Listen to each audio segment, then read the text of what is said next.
So I just want to introduce Doug Woodworth. He's our Executive Director of Benefit Delivery Modernization, Innovations, Employment, and Social Development Canada. His case study is around employment and social development from Sandbox to scale, governance lessons for AI from ideation to production. So let's welcome him on board. Thanks.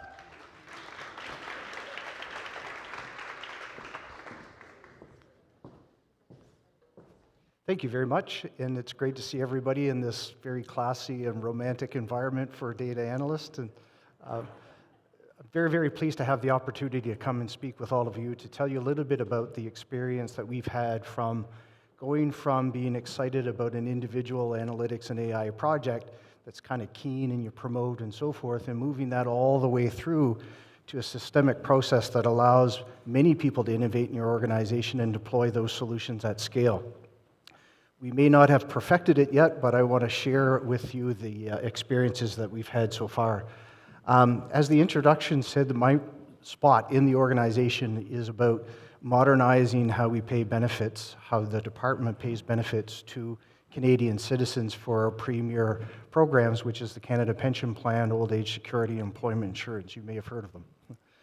They're programs that impact every Canadian citizen.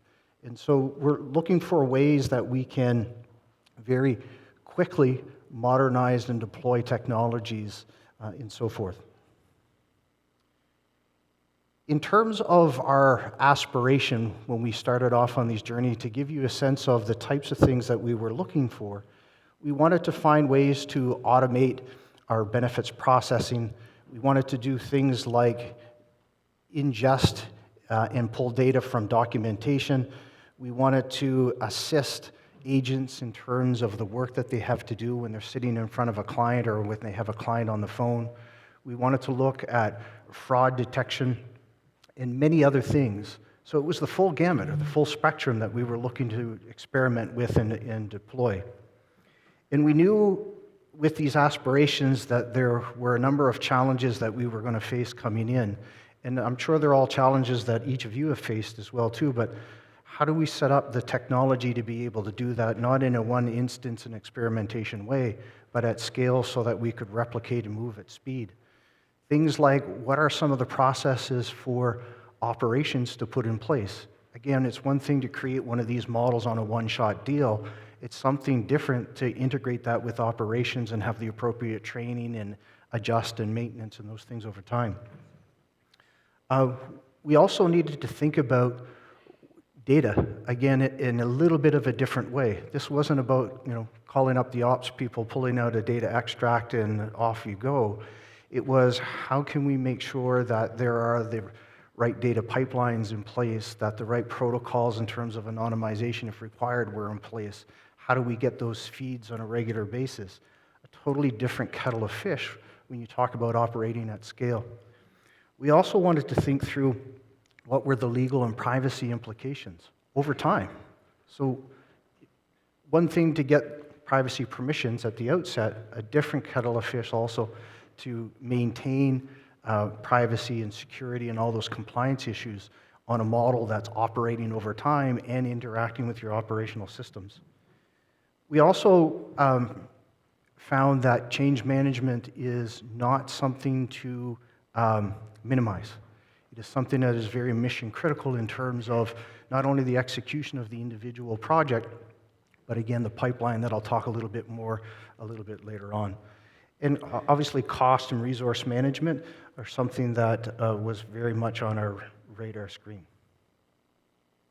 So if those were our aspirations and those were the challenges that we absolutely faced, how then did we tackle this in terms of demonstrating value in our organization and experimenting a little bit and demonstrating that value and then trying to move towards production? Well, to start off, we had a few principles that we deployed. First one was, if we're going to try this out, let's pick something that's simple, low complexity, and something that doesn't have personal information. So we tried to streamline the compliance issue and complexities as much as possible so that we could learn from that and understand Where are the pain points? What are the technology? What are the tools? What's the culture we needed to influence? And so that was kind of principle number one. Principle number two is when we picked a project, and I'm going to describe it here in a minute, we picked one that had really well-defined boundaries. I could say, this is what we're going to do, and here's the time frame that we're going to do it in. So we scoped it accordingly. The other thing that we did in conjunction with this simplified case was we learned a lot about compliance and governance. We all know, especially when we get into the AI space with Treasury Board directives and the guidance and so forth, there's a lot of great material and guidance there. What folks are trying, like ourselves and all of you, I would imagine, are trying to wrap our heads around, well, how do we do that in practice? How do we breathe life into those directives and so forth? And when we went through the journey of our first iteration, we learned how to do that with a simple case, and then we tried to build it into our pipeline that I'll describe a little bit later on. And the last thing that we did was, we know there's great rewards with this technology, but we also recognize there's a tremendous amount of risk at the same time. And how can we harvest those benefits in a way that we mitigate those risks as much as possible? And we've found some interesting ways on how to be able to do that I'd like to share with all of you today. So the first project that we did, it's a generative AI project, which is essentially establishing a chatbot that leverages Gen AI in our employment insurance program. Now, for those of you not familiar with employment insurance, that's when someone loses work and applies for benefits, and the government pays you benefits until you manage to find work. Through that process, if someone is declined or deemed not eligible, they do have recourse. They can appeal it or they can ask for reconsideration and so forth. And as part of that work, agents or whoever's managing that file has to do an assessment of that file, but to base their decision on the go forward, either to confirm the initial decision or to change it, needs to be based upon their legal research and jurisprudence from previous decisions and so forth. In our organization, that activity typically was labor intensive. The information wasn't easily, readily available and so forth. And over and above, the information is publicly available. If people wanted to see jurisprudence on the EI program and others, it's available on site to the public and so forth. So to give you a sense, on the slide there, you can see there's different levels in terms of adjudication is what we call them, but they range anywhere from 90 minutes to 266 minutes. And what we wanted to explore was, can generative AI, consume some of those jurisprudence documents? And if I wanted to operate and use it much like a ChatGPT, and say, I have a case with this context, provide me with some jurisprudence associated with it, could it find that technical knowledge in a technical context and provide the agent with the right information and summarize it in a way that it was easily consumable, and at the same time provide the direct reference so that if the agent wanted to go back to the original documentation, they can take a look at the documentation.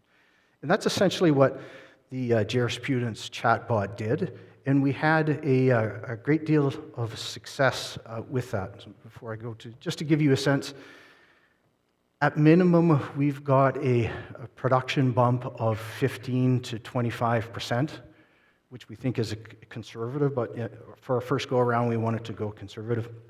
91% of users reported themselves that they would use the tool again, and they found it helped them find material quicker and faster. And 93% of people said that they found the material that they were looking for with 1 or 2 prompts. So when we're talking about the number of time consumed in our organization and the volumes of appeals and adjudications that we do in a given year, these are very, very material results. So what then did we do in terms of learning from this experience? I don't expect people to read all the stuff that's up on there, but what I wanted to convey here is we took this relatively simple example that was scoped down, and we asked ourselves the question, how are we going to move this through the governance in our organization? And a couple of first ahas that I had. Being from an analytics background, my biggest worry was, man, is this thing going to hallucinate or is the performance going to go all wonky? What's the lift? What's the accuracy? And so forth. That was just a piece of the puzzle. In terms of kind of the approvals and endorsements that we had to go through, yes, the performance of the model was important, but so too was the information that it consumed and the privacy considerations. The architectural review to make sure that this solution didn't impact other operational systems. The bias and fairness, so all the things that are inherent in the Treasury Board guidance, as well as the impact that it would have on the workforce in terms of training, shifting job responsibilities, and all of those types of things. And so what we tried to do on the right-hand side of the graphic there that has the complicated picture, we tried to leverage our existing processes. So this project wasn't about creating a whole new AI governance or analytics governance. It was about leveraging the existing governance that took place and to try to move this project through it. Now, but what we did was we made clear that A, it was an innovations project at its outset, so we weren't looking to productionize. It didn't have personal information, and so it was a real simple use case. But it was almost like, I don't know what that dye is when you go for an MRI, but you kind of inject it and then it goes through your veins and then they're able to see where everything goes. This is our version of that.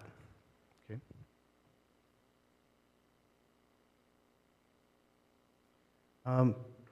We did a fair amount of testing, as you saw in that diagram. I just want to draw your attention to the bottom left-hand corner there, just to give you a sense of what we tested out in terms of governance and other things for our project. We did user testing, so people's interaction with the models. We also did the model performance, so we were interested in accuracy and relevancy of answers and so forth. We did some work in terms of accessibility. Can we build in accessibility components in terms of readability in plain text and so forth? We asked the users to say, hey, look, did you feel prepared to use this tool? Was it fun? Would you use it again? And so forth. And then the performance testing that we had at the bottom. But that's what constituted the testing that we did for this particular piece. So net, given all of that experience, what is it that we learned at the end of the day in terms of translating a trial into a process that can be used to do this quickly and efficiently over time and to harvest all kinds of improvements to service experience, but also productivity gains?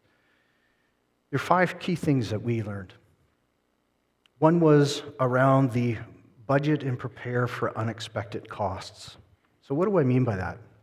I don't know about you guys, but thinking through things like, if this was in production, what would be the cloud cost and credits associated with it? What type of maintenance is required and so forth. So there were, my focus going into the project in terms of cost was much narrower for the individual trial than what it needed to be to set up a production kind of pipeline and so forth. So that was lesson number 1 for us. Improving the upfront data source and validation. A lot of my past history has been in the advanced analytics space and machine learning. In structured data and how you handle it, I think many of us in this room probably have had lots of experience with making sure that that data was prepped and ready and so forth. And I think we would all agree that that's probably the majority of the effort that's required in a lot of projects and so forth. Getting into the generative AI and following on with the agentic, data all of a sudden is consumed, not just structured data, but unstructured data. And there's a whole new set of problems that we encountered in that space to make documentation in terms of machine readable. Though we had publicly available information and there wasn't personal information in it, our thoughts started to turn to, well, if I can't use personal information in this particular product, how do I make sure that it's not in the data that it's consuming? And if it is, how do I handle that? There's lots of issues that pop up. Another one that we ran into was, is there any IP associated with the data that is available? Just because it's out on the internet doesn't mean that everybody consume it and do whatever they want with it. In some instances, there's some intellectual property or copyright issues there. The third lesson that we ran into was proactively anticipate and manage the infrastructure complexities. It wasn't about setting up a data analytics environment, playing a little bit and deploying. It was about getting the authorities to operate so that we could interact with operational systems, or at least move in that direction. And what we began to learn was there was a much bigger draw on our IT professionals than what we originally anticipated. So our lessons learned was we need to set the groundwork for that before we move into a space where we want to do that at scales, whether that is a service agreement or educating in terms of processes and procedures and those types of things. The fourth key lesson was delivering an agile innovation process while meeting business requirements. What does that mean? Our first project, when we went through it, we were all excited, we built it, we showed there was evidence, and we just assumed that build it and they will come. Like, this thing's operating, here's the data, you'd be crazy not to take this. Well, operational people and frontline people are busy, and they're operating in their own world, and they've got their own culture and so forth. And so if I could do it all over again, getting that appropriate sponsorship up front and having them come along the journey as opposed to building it to prove and they will come, we learned that, hey, look, there's a little bit more investment in time and energy in terms of managing the relationships with folks. And that leads to the last lesson as well in terms of internal collaboration. The next couple slides I'm not going to go through. It gives a greater amount of detail in terms of those things that we learned. What did we do through the course of the project to mitigate those? And if people are interested in essentially the process that we're following in the journey, feel free to reach out and we can have conversations about some of that more detailed material. So, a few lessons learned. We managed to pilot something, pretty good results, demonstrated business value. So what the heck did this all mean, and how could we move from that one-off case into a production process that would allow us to do this over and over again? And so you can see from this picture, these are in the white boxes up above.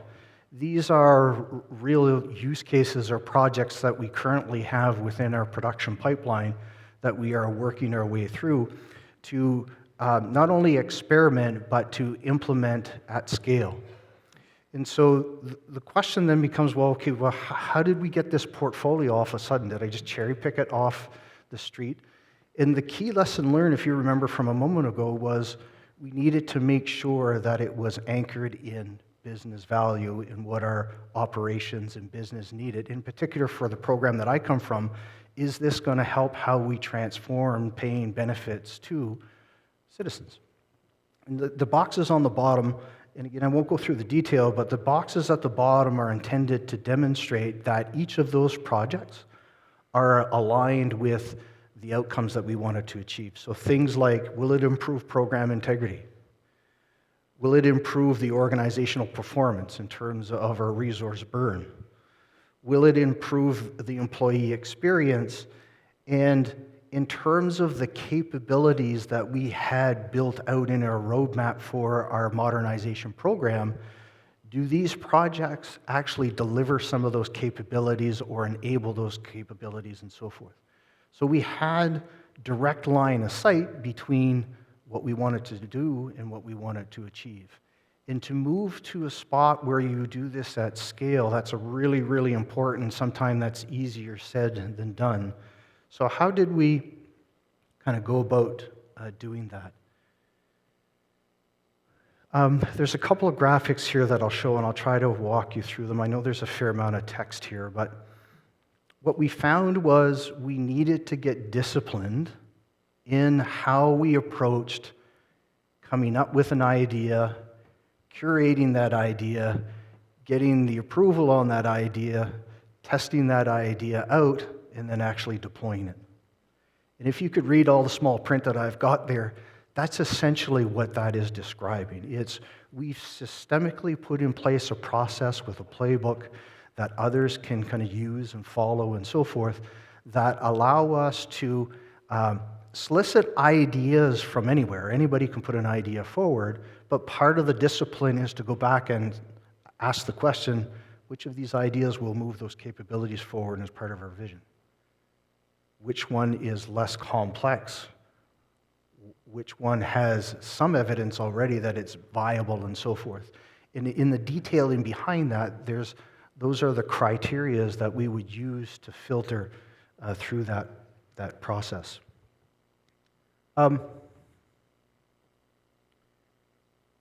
What I want to convey in this picture is, at a high level, what this pipeline looks like in practice.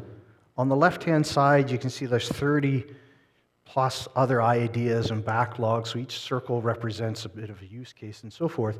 And at intake, the floodgates are open. We would solicit ideas from people within our program and take ideas from outside of our program as well. And we would do some triage with that through the process that I described, assessing the validity and some complexity, and if there's any business case at the outset.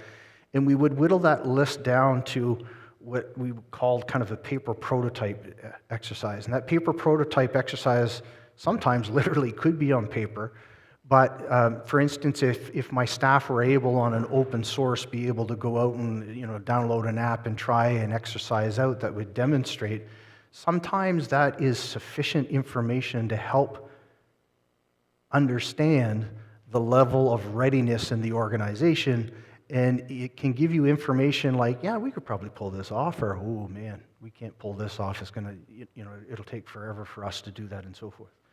And so in the next step, assuming that after the paper prototyping that it's still viable and still makes sense, we would move on to a proof of concept. And a proof of concept for us was to initiate a formal project. There would be likely resources dedicated to it. We would track results of that, and we basically would come back with those results to our governance body and say, hey, look, here's what we found on the jurisprudence, for example, 15 to 25%. People really liked it. Do we want to go ahead and proceed with that? And then based upon that go, no-go decision, we'd move into the minimum viable product, and we recognize that for these tools and these processes and to operate at scale, you're never done. You put the minimum viable product out there, and then there's other features to build on and so forth. And so we've really tried to create a disciplined process to bring us from those really cool ideas and those technologies and move them through and triage them and de-risk. That's the main thing that happens here, because at each of those pillars, there's an opportunity to stop that project if it doesn't make any sense, so that when you get to that last stage of a minimum viable product and you're investing a lot of time and energy in building that product and integrating it with operations and training your people and so forth, that you've got a lot of proof and evidence that it is doable. So what are some of the things that we're doing now to institutionalize that pipeline? And at the start of the chat, I said, look, I don't think we have it perfect yet, but this is our journey that's on.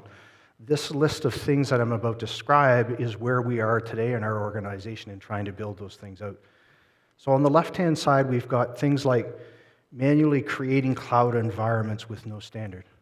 Every project that I had on that list, the product sponsors were often running off and creating environments.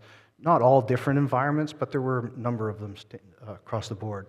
So what we're trying to do is put in place a Terraform pre-templated process so that anyone who wants to generate AI or predictive analytics can go to this spot. What that spot looks like, we're still working on, but be able to initiate a project, be able to catalog it, be able to access data in the same way, and ultimately be able to publish that model or that production version into an environment that it interacts with operational systems. Our governance was manual. Remember that diagram where I had all the dots and I said, look, I don't expect you to see it all? That was a manual process. We had to go to each of those committees and get the approval and so forth. What we're hoping to do through this mature pipeline process is that have one portal, one spot, and here's the secret sauce from my opinion. If we can work with each of those segments, security, privacy, architecture, all of those things in the organization, and get pre-approvals as long as a project stays within certain parameters, that's the panacea for me, because what that means is for each of the individual projects, I don't have to go through a monthly, multiple month exercise to get endorsement. I can just say, hey, look, here's the 10 things you guys said I need to be compliant. Here's the evidence that I am, and away I go. That's what our end vision is. In terms of data, we've had data scattered.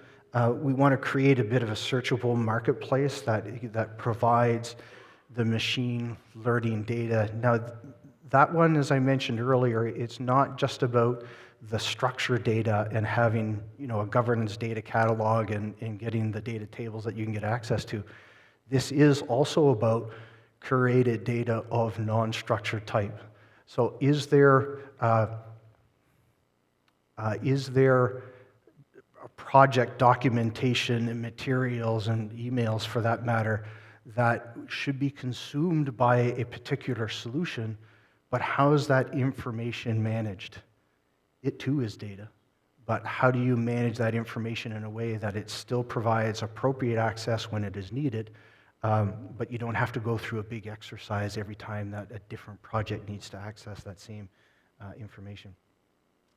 The manual deployment process, so each project, when we got to the end of it, and we had this great solution, it always begged the question, how do we productionize this in operations so that if I'm using a chatbot and the thing goes sideways, I can call the IT help desk and they're going to help me, as opposed to, I wonder what data scientists came up with that, and try to find them and figure out and fix it that way. So we're trying to standardize kind of the sign-off and handoff with, we have a group called the AI Center of Enablement, and so we're working with those folks to say, as these things are created, can they live within your infrastructure, and what is the operational model that would be created to support these things over time? And then the last two are just limited access to knowledge and support and fragmented user access and role management. We're trying to figure out how we can not necessarily centralize, move everybody, but to have a hub, a center spot to be able to coordinate this knowledge and make it accessible to many players. So in a nutshell, that is the experience that we've gone through from trying to go from an individual little project that had lots of promise associated with AI and analytics, all the way through to setting up a mature process that will allow us to do multiple projects quickly and efficiently. So hopefully we can realize lots of productivity gains and improve the services that all of you will use from our department. So with that, maybe I'll stop and see if there's questions. Any questions for Doug? Yep. That was great, by the way. It's very inspiring. Go ahead. Nasser Anadeli, University of Toronto Data Science Institute. I have a couple of questions. One about the intake process. Is the intake process only from the technology group, or it's organization-wide? Also, how do you actually visualize or show the progress of any ideas that go through the go, no-go to the rest of organization, or even coach people to do it? The other question that I have more on the technical side, how do you do the decision between in-house development or outsourcing or getting the off-the-shelf products? Yeah, great questions, thank you. So in terms of the intake on where they come from across the board. And in fact, we've taken great pains to try to make sure that they're driven by the business part of the operation as opposed to the technologists. It doesn't mean that technologists don't have good ideas, but if you remember how our lesson learned was we need to have it tied and be relevant to the business. And so that was really important to us. In terms of the documentation of the process and so forth, that's a journey for us as well too, but how we've tried to do it and how we're looking to mature it is, we do have some standard formats in terms of speaking about the value in the concept, but here is the really important secret sauce part for us, and that is, does the definition of this project have a clear hypothesis that we're trying to test at that stage? And that hypothesis is usually in the form of some business statement to say, can this technology do this for business? From there are two things that we're trying to do, is build that template, if you will, into a playbook, and we'll kind of educate people and indoctrinate that a little bit so that people use that same process. In terms of the decision go and no-go, For our transformation program, the BDM program that I'm part of, we do have some governance that drives a lot of its change agenda, and that would be the platform that we would come to get the decisions at each of those stages. But it is looking like it's going to grow more broadly to a departmental type of an exercise. And so the governance board, if you will, that we would go to might shift from, for example, an ADM level to the deputy minister level, and so forth. I think I covered all your questions. Oh, We're actually out of time. Maybe you could pick up with Doug after. Thanks. thank you.